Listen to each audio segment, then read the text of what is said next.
graph show a velocity magnitude profile in a cross-sectional view of pipe or channel. Here's a breakdown of what the graph represents. Velocity magnitude, the color scale on the right of the graph indicates the velocity magnitude in meters per second.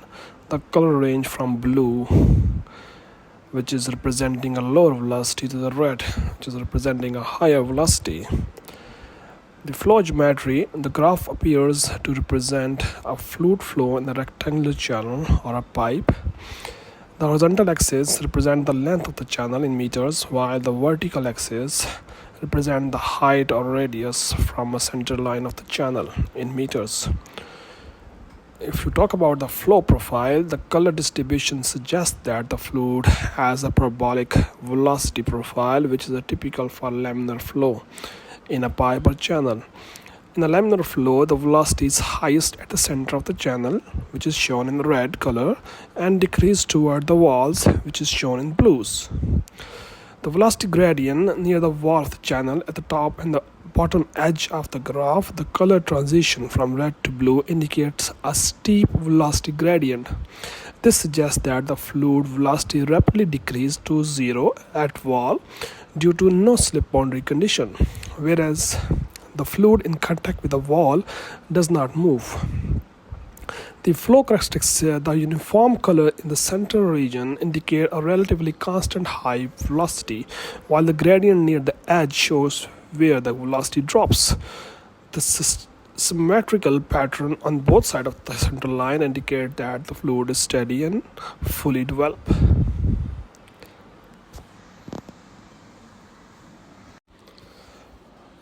The pressure control levels, the graph which is shown here, the graph uses contour lines to represent different pressure levels within the channel.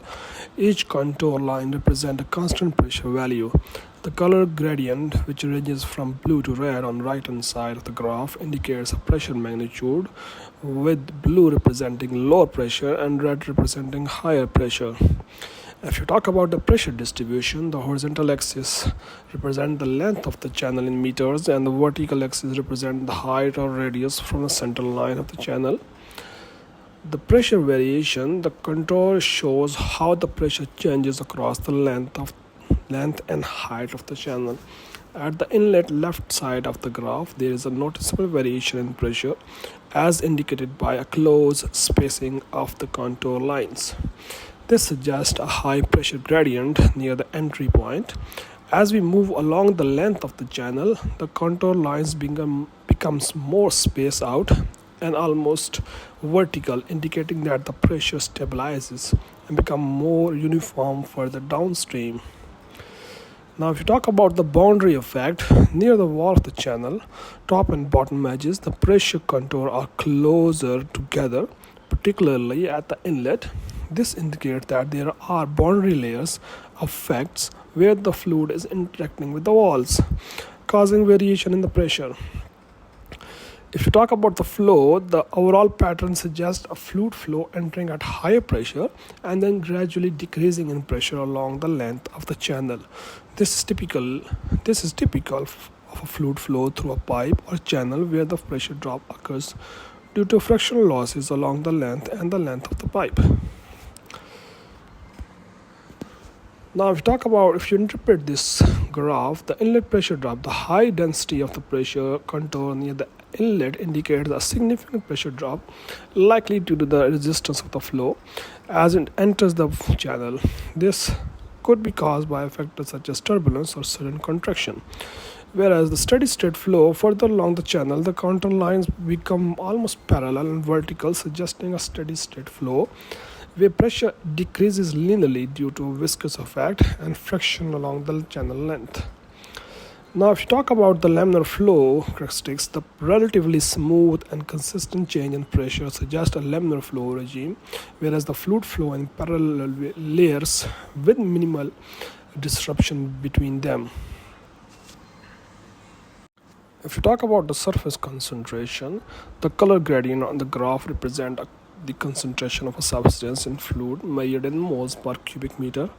The color scale on the right shows a range from blue, low concentration, to a red, higher concentration. The concentration is highest near the inlet on the left side of the channel and decreases as you move downstream to the right.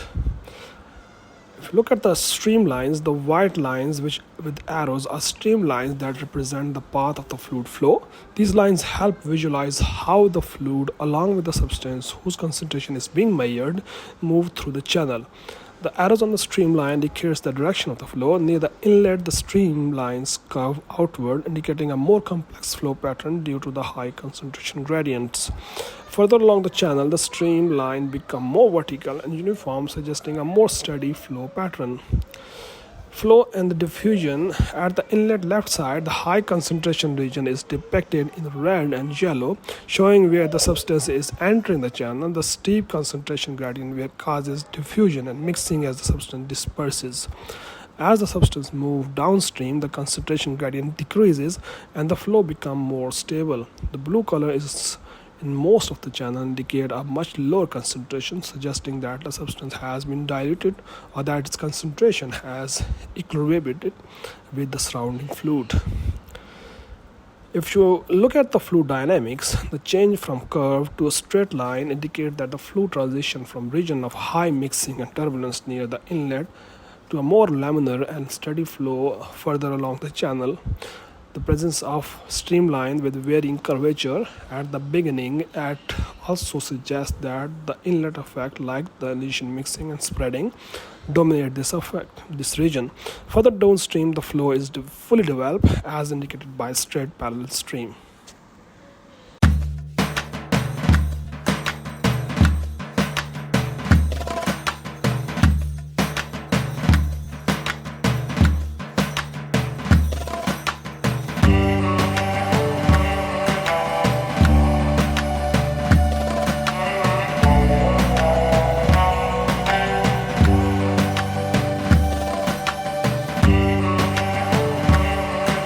If you change the convection, the velocity field from user defined to velocity field, and if you look at the graph, the white lines with arrow represent the streamline of the total flux, indicating the direction and flow path of the fluid within the channel.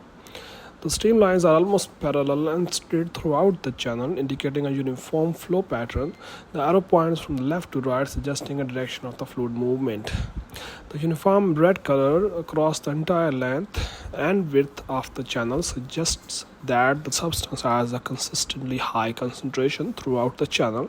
There is no significant change in the concentration from inlet to outlet or across the height of the channel, indicating that the substance is well mixed or that it enters and exits the channel at the same concentration. The straight and parallel streamlines suggest that the fluid flow is likely laminar, characterized by smooth, ordinary motion with little or no mixing between the layers. This flow regime is typical for a fluid moving at a lower velocity with a lower Reynolds number, whereas viscous forces dominate initial forces. The consistent concentration and uniform streamline imply a steady state condition where the flow properties, for example velocity and concentration, do not change over time. This could mean that the system has reached equilibrium with a constant supply of a substance entering and exiting the channel. If you conclude this, the graph illustrates a scenario where a fluid carrying a substance at a high concentration flow through a channel in a laminar, steady state manner. The high uniform concentration suggests either a continuous input of the substance at the same rate as its removal or no significant reaction or dilution happening within the channel. This kind of analysis is useful in understanding transport phenomena in fluid systems, especially in engineering applications where involving reactors, pipelines, or channel where maintaining a uniform concentration and flow is crucial.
if you activate the porous medium, and if you look at this velocity magnitude graph, the color map represents the velocity magnitude of the fluid measured in meters per second. The color scale on the right side ranges from the blue, which is low velocity, to red, high velocity. The color transition indicates how the velocity changes across the different region of the channel.